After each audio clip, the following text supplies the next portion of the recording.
जब मेरी गर्लफ्रेंड ने एक हाई एंड क्लब में काम करना शुरू किया तो वह पूरी तरह बदल गई। वह दिन की शिफ्ट से पीली और चुप होकर घर आती थी, लेकिन रात की शिफ्ट में वह कोई गाना गुनगुनाती, चमकदार लिपस्टिक, सेक्सी पेंसिल स्कर्ट और काली स्टॉकिंग्स पहनती। हर सुबह वह बहुत गर्म होकर घर आती, उसके कॉलर बोन पर अजीब से लाल निशान होते और उसकी स्टॉकिंग्स हमेशा फंसी रहती थी। सबसे अजीब बात यह थी कि जब मैंने उसे बताया कि मैं दिमागी तौर पर कमजोर होने वाला हूँ और वह जल्द ही एक हाउसवाइफ के तौर पर घर पर रह सकेगी और उसे फिर कभी क्लब में काम नहीं करना पड़ेगा, तो उसने अचानक मुझे गुस्से से घूरा। उसकी आवाज तेज हो गई। काम पर जाने से मुझे इंसान जैसा महसूस होता है। फिर से कहना। मेरी दोबारा पूछने की हिम्मत नहीं हुई, लेकिन मैंने पूरी रात पता लगाने में बिता दी। क्लब हाउस की ऑफिशियल वेबसाइट जब तक मेरे बचपन के दोस्त ने मुझे एक वीआईपी कार्ड नहीं दिया और अपनी आवाज धीमी करके कहा, मैं तुम्हें दिखाऊंगा कि धरती पर असली जन्नत क्या है। उस रात मैं शादी के बैंक्वेट बॉक्स में बैठा था, स्टेज पर उस जानी पहचानी प्रोफाइल को देख रहा था। मेरा नाम चेन मो है। आखिरकार मुझे उसकी कड़वाहट समझ आ गई। एक आम प्रोग्रामर जिसकी जिंदगी शुरू में शांत पानी की तरह थी। लियू रुयान एक खूबसूरत लड़की थी। वह एक एडवर्टाइजिंग कंपनी में कॉपीराइटर का काम करती थी। उसकी पर्सनैलिटी बहुत अच्छी थी और जब वह मुस्कुराती थी तो उसकी आंखें आधी चांद जैसी हो जाती थीं। लेकिन अब सब कुछ बदल गया था। मेरी तरफ उसकी नजरें ठंडी और चुभने वाली थीं, जैसे मैं उसका 3 साल का बॉयफ्रेंड नहीं बल्कि कोई रुकावट हूं जिसे दूर करने की जरूरत है। मैंने पागलों की तरह ढूंढा। सो युंडुआन क्लब के बारे में जानकारी। ऑफिशियल वेबसाइट बहुत कम और शानदार है, जिसमें उसकी मेंबरशिप सर्विस के बारे में बस थोड़ा बहुत बताया गया है। मैंने उसके खर्च के रिकॉर्ड चेक किए, यहाँ तक कि उसके जाने के बाद भी मैं भूत की तरह उसका पीछा करता रहा। लेकिन सो युंडुआन में सिक्योरिटी बहुत टाइट थी। मैं पास भी नहीं जा सका। मैं बस बेबस होकर उसे उस चमकदार, सब कुछ निगल जाने वाले सुनहरे दरवाजे से अंदर आते हुए देख सकता था। मैं इस बेबस शक और जलन से पागल हो रहा था। मुझे अंदर जाकर खुद देखना था। मुझे जानना था कि लियू रुयान उस दरवाजे के पीछे क्या कर रही थी। मुझे मेरा बचपन का दोस्त चेन लेई मिला। सर्कल में जो लोग थे वे वही थे। दरवाजा वहीं चलाता था। चेन लेई दूसरी पीढ़ी का अमीर आदमी था। जब कॉल कनेक्ट हुई तो उसकी तरफ से बहुत शोर हुआ,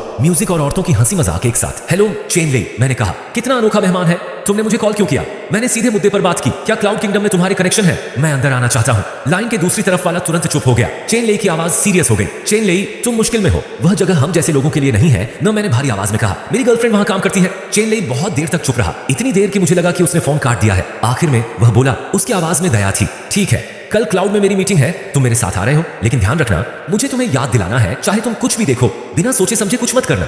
हम वहां के किसी भी इंसान से पंगा नहीं ले सकते। अगले दिन चेन लेई मुझे आधे शहर में घुमाता रहा। आखिर में एक मामूली सी ग्रे बिल्डिंग के सामने रुका। वहां कोई साइन नहीं था, बस एक भारी काला दरवाजा था। चेन लेई ने अपना कार्ड स्वाइप किया और दरवाजा चुपचाप खुल गया। वह मुझे एक शानदार लॉबी से होते हुए लिफ्ट से सीधे तीसरे बेसमेंट लेवल पर ले गया। जैसे ही लिफ्ट के दरवाजे खुले, मुझे लगा जैसे मैं किसी दूसरी दुनिया में आ गया हूँ। ऊपर के सोफिस्टिकेटेड दिखावटी लोगों के उलट यह जगह असली, बिना छिपी इच्छा से भरी थी। धीमी रोशनी, साइकेडेलिक म्यूजिक और हवा में शराब और हार्मोन की गंध। मेरी आंखें भीड़ को ध्यान से देख रही थीं, लेकिन लियू रुयान वहां नहीं थी। मेरे अंदर राहत की एक भावना उमड़ पड़ी। शायद वह सच में ऊपर एडमिनिस्ट्रेटिव काम कर रही थी। मैं बस बहुत ज्यादा सोच रहा था। तभी पूरा कमरा, लाइटें अचानक धीमी हो गई। स्टेज के बीच में सिर्फ एक स्पॉटलाइट रह गई। एक जानी पहचानी शख्स स्टेज पर आई। उसने सिल्वर मास्क, ब्लाउज, लंबे काले बाल और दाहिने कान के निचले हिस्से में एक छोटा हेयर पिन पहना हुआ था। यह लियू रुयान थी। उसने ब्लैकलेस लॉन्जरी और स्टॉकिंग्स पहनी हुई थी और उसके ऊपर एक पतला सा रोब डाला हुआ था। वह म्यूजिक पर धीरे धीरे झूम रही थी। उसके मूवमेंट बोल्ड और पैशनेट थे, जो किसी और से बिल्कुल अलग थे। उसमें एक अजीब सी सुस्ती और मैग्नेटिकनेस थी। अगला था आज रात का स्पेशल सेगमेंट, रियलिटी। पूरी ऑडियंस खुशी से चिल्ला उठी। होस्ट ने नियम बताए, गेस्ट्स को परफॉर्मर के साथ हल्का सा टैप करने और एक असली पल शेयर करने का मौका मिलेगा। विनर को परफॉर्मर के साथ बिना स्क्रिप्ट के बातचीत के लिए एक प्राइवेट बॉक्स में एंट्री मिलेगी। आज रात की स्टार नाइटिंगेल थी। लियू रुयान की कीमत तेजी से बढ़ी, 10,000 से 50,000, फिर 1 लाख। मैं कांप गया उन आदमियों को अपने पैडल उठाते हुए देखकर। उनकी आंखें लालच से चमक रही थीं। एक चिकना अधेड़ उम्र का आदमी चिल्लाया, 2 लाख। लियू रुयान स्टेज पर खड़ी थी। उनके होंठ मास्क के नीचे हल्की सी मुस्कान में मुड़े हुए लग रहे थे। वह इस पल का मजा ले रही थी। इस सोच ने मुझे लगभग निराश कर दिया। 2 लाख एक बार, 2 लाख 2 बार, 5 लाख। मेरे सामने वाले बॉक्स से एक शांत आवाज आई। पूरी ऑडियंस हैरान रह गई। लियू रुयान का शरीर साफ तौर पर अकड़ गया। उन्होंने उस तरफ देखा और चेन लेई से फुसफुसाकर कहने की कोशिश की कि वह इस जगह की मालिक है। आखिर में मालिक ने लियू रुयान को खरीद लिया। मैंने उन्हें स्टेज के किनारे से जाते देखा। वह आदमी भी खड़ा हुआ और बैक स्टेज के रास्ते की तरफ चला गया। वह लंबा था। उसने एक शानदार गहरे रंग का सूट पहना हुआ था। उसका शरीर मजबूत था और वह लगभग 40 साल का लग रहा था। मैंने चेन लेई से भारी आवाज में कहा, मैं जाना चाहता हूँ। चेन लेई अजीब तरह से मुस्कुराई। जल्दी मत करो, शो अभी शुरू ही हुआ है। मैं तुम्हें एक ऐसी जगह ले जाऊंगी जहां तुम प्राइवेट बॉक्स देख सकोगी।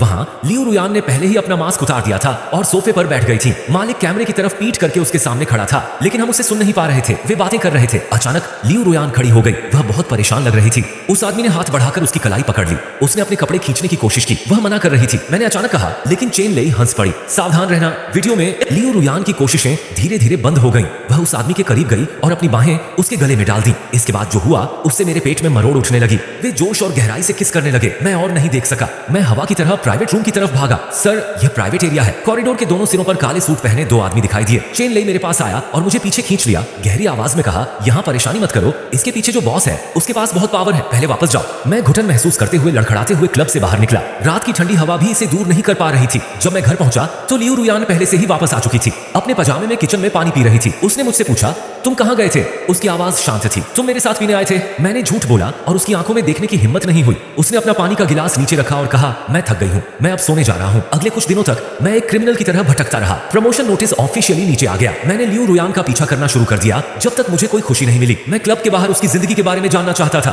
उस सर्विलांस स्क्रीन के सामने मेरी दुनिया बिखर गई। लेकिन असली गिरावट तो अभी शुरू हुई थी। प्रमोशन सेरेमनी के दिन मैं एक नए सूट में स्टेज पर खड़ा था, तालियां और बधाई ले रहा था। कंपनी के प्रेसिडेंट ने मेरे कंधे पर थपथपाया और कहा, चेनमो, तुम हमारे टेक्निकल डिपार्टमेंट की शान हो। हर जगह फ्लैश बल्ब जल रहे थे, लेकिन मेरी नजरें सिर्फ मेरे फोन पर थीं। ये लियू रुयान का मैसेज था। कौन सा ओवरटाइम? आज रात मेरा इंतजार मत करना, मैं किस आदमी के प्राइवेट रूम में ओवरटाइम कर रही हूँ। आफ्टर पार्टी में मैंने अचानक अपना गिलास उठाया, लेकिन मेरे दिमाग में उस रात का सीन बार बार घूम रहा था। लियू रुयान ने एक अनजान आदमी के गले में अपनी बाहें डालनी, उसके लाल होंठ जोश से जवाब दे रहे थे। वह आदमी कौन था जिसे बॉस कहा जाता था? क्लब में लियू रुयान का क्या रोल था? एडमिनिस्ट्रेटिव स्टाफ या डांसर? डायरेक्टर चेन, बधाई हो। चेन लेई किसी तरह पास आ गया था। उसकी आंखें मतलब भरी थीं। वह अपना वाइन ग्लास घुमा रहा था। कैसा रहेगा? क्या उस रात का स्वर्ग काफी था? मैंने अपना वाइन ग्लास कसकर पकड़ लिया। मेरी उंगलियां सफेद हो गईं। चेन लेई ने अपनी आवाज धीमी की, मुझे पता है तुम क्या सोच रहे हो, लेकिन मैं तुम्हें एक सलाह देता हूँ, जितना कम जानो उतना अच्छा है। बादलों का पानी तुम्हारी सोच से भी ज्यादा गहरा होता है। मैंने भारी आवाज में पूछा। उसने ऐसा क्यों किया? वह रुका।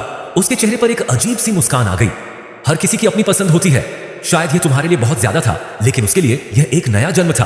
दयालु और मासूम लियू रुयान से, जो स्टेज पर तड़पती बुलबुल के रूप में नया जन्म ले रहा था, वीआईपी बॉक्स में अनजान आदमियों के साथ प्यार से लिपट रहा था। मेरी मुट्ठी सूट की जेब में भींची हुई थी। मेरे नाखून मेरी हथेली में गहरे धंसे हुए थे। शैंपेन के गिलास के पीछे चेन लेई का मुस्कुराता हुआ चेहरा मुड़ा हुआ और बिगड़ा हुआ था, बिल्कुल पानी में उसकी परछाई की तरह। जो मेरे साथ काम करने वालों की बधाई धुंधली बैकग्राउंड आवाज में गायब हो गई। मेरे कानों में बस यही एक लाइन गूंज रही थी, उसके लिए यह नया जन्म है। कितनी खूबसूरत बात है, खंडहर से उठना, राख से उठना। लेकिन लियू रुयान की राख क्या है? हमारा साधारण लेकिन गर्म सा छोटा सा घर। वह नाश्ता जो मैंने उसके लिए बनाया था, वह बिल्ली जिसे हम अगले बसंत में लाने के लिए राजी हुए थे, या मेरी खुद को सही समझने वाली अमीर पत्नी का वादा। मैंने बात के सभी न्योते ठुकरा दिए और अकेले शहर में गाड़ी चलाता रहा। आधी रात को मैं बादलों में उस ग्रे बिल्डिंग के सामने वाली गली में रुका। नियॉन लाइट से कार की खिड़की पर अजीब सी रोशनी पड़ रही थी। मैं काले दरवाजे को घूर रहा था। एक के बाद एक लग्जरी कारें अंदर आ रही थी और अच्छे कपड़े पहने आदमी और औरतें अंदर जाते हुए मुस्कुरा रहे थे। उन्हें पता था उस दरवाजे के पीछे क्या है, या वे वहां हैं ही नहीं जब तक यह स्वर्ग है। सुबह 2:17 AM पर दरवाजा खुला। लियू रुयान बाहर निकली, अकेली नहीं। वह आदमी जो सर्विलांस फुटेज में बॉस था ने उसकी कमर में हाथ डाला और उसके कान में कुछ फुसफुसाया।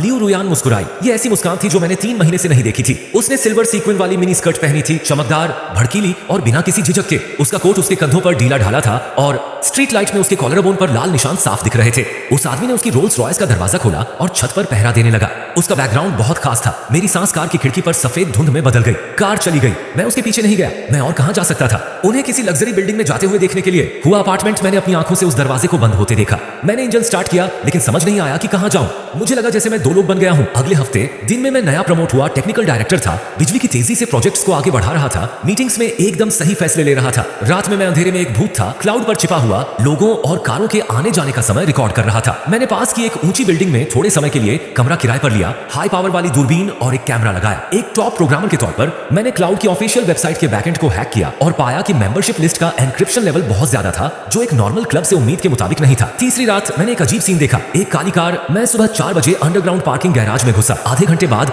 कार तेजी से निकल गई। पिछले दरवाजे के गैप से, जो पूरी तरह बंद नहीं था, मेरे कैमरे ने एक पल की तस्वीर खींची। एक मेटल के पिंजरे का रिफ्लेक्शन। अंदर कुछ हिल रहा था। कोई चीज नहीं, बल्कि एक जिंदा चीज। मैंने जूम इन किया। मेरा दिल जोर से धड़क रहा था। मैंने वीडियो के वो 3 सेकंड बार बार देखे। पिंजरे की जाली के पीछे की परछाई कुछ सिकुड़े हुए इंसान जैसी लग रही थी। मुझे चेन लेई की बातें याद आई। इसके पीछे जो बॉस है उसके पास बहुत पावर है। कितनी पावर? वह क्या कर सकता है? चौथे दिन मैंने इसे दूसरे एंगल से देखने का फैसला किया। क्योंकि लियू रुयान बोलती नहीं थी, इसलिए मैं उसके बदलावों में ही जवाब ढूंढता था। मैंने पिछले 3 महीनों के उसके शॉपिंग रिकॉर्ड देखे। उसे लगा कि मुझे उस अकाउंट के बारे में नहीं पता जिससे वह चैट हिस्ट्री ब्राउज करती थी। जब से उसने क्लाउड पर काम करना शुरू किया था, वह अक्सर personality psychology, behaviour modification, sensory deprivation experiment और कॉग्निटिव रिस्ट्रक्चरिंग थेरेपी जैसे कीवर्ड सर्च करती रहती थी। और भी अजीब बात यह थी कि वह निर्वाण नाम के एक प्राइवेट फोरम से जुड़ गई थी। क्योंकि यह सिर्फ इन्विटेशन पर था इसलिए मैं इसे एक्सेस नहीं कर सका, लेकिन उसके ब्राउजिंग कैश में मुझे एक पोस्ट का स्क्रीनशॉट मिला। तीसरे स्टेज में सफलता के बाद दुनिया साफ हो जाती है। दर्द अब दर्द नहीं रहा, यह जागृति है। शर्म अब शर्म नहीं रही, यह आजादी है। वे कहते हैं कि तुमने खुद को खो दिया है,